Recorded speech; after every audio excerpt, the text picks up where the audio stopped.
Thad Robison, Salt Lake City, Utah. I've been fishing for as long as I can remember because I'm getting old now. I picked up my first fly rod when I was probably about 12 years old, and I had my grandpa's old Shakespeare ugly stick, fiberglass, and I had his old bamboo cane rod. I was living with my cousins and my uncle up on the South Fork of the Snake River in a little town called Manan, Idaho, where we milk cows for a living.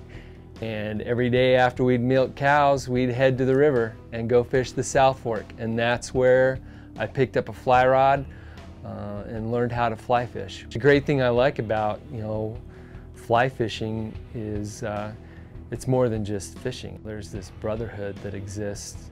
The coolest people I've met because of fly fishing. No, without a doubt. So.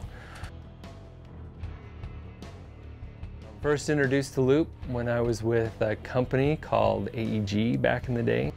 First time I touched a loop rod was when we went to Mongolia, and that was my first experience. Yeah, about 7 years ago was when I was introduced to loop.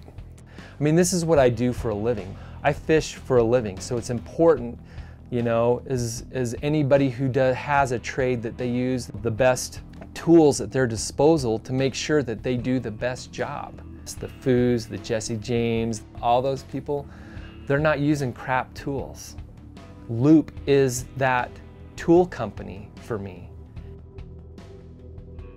The Speedrunner is what we use for a lot of the saltwater we do, and then also the EvoTech.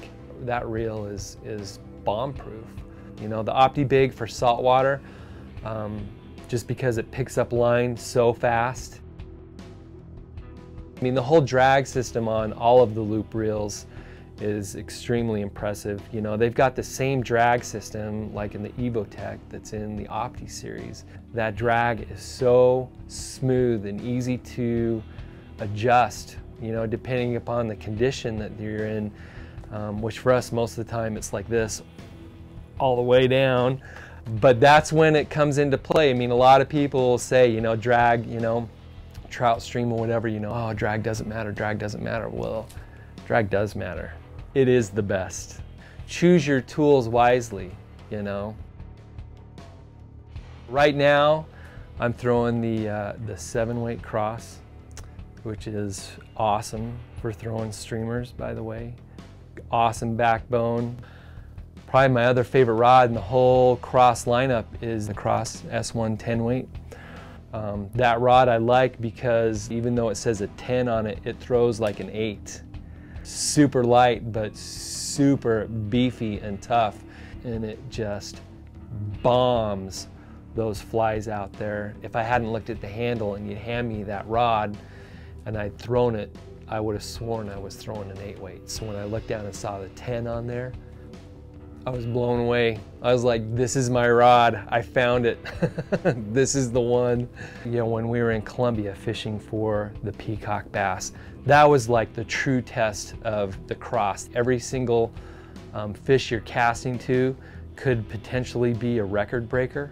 You want to worry about the things like, I hope I tied the right knot, or my knot's gonna hold. Not, I hope this rod doesn't break if I hook a 20-pounder. The one huge bass that I got, probably tipping the scales at close to 18 pounds, maybe even bigger. We didn't have anything to be able to weigh that fish with, but I just remember trying to lift that up in the water, and the first time I went to lift that fish out, I was like, what? And we put those rods through unbelievable scenarios with those fish. Everybody was catching fish that size and bringing them up to the shore or onto the boat, and just, Owens, he likes to do the, the Babe Ruth set like this, and you'll see that cross is just boom, and it's just, the fish is on there, man, and that rod's gonna hold.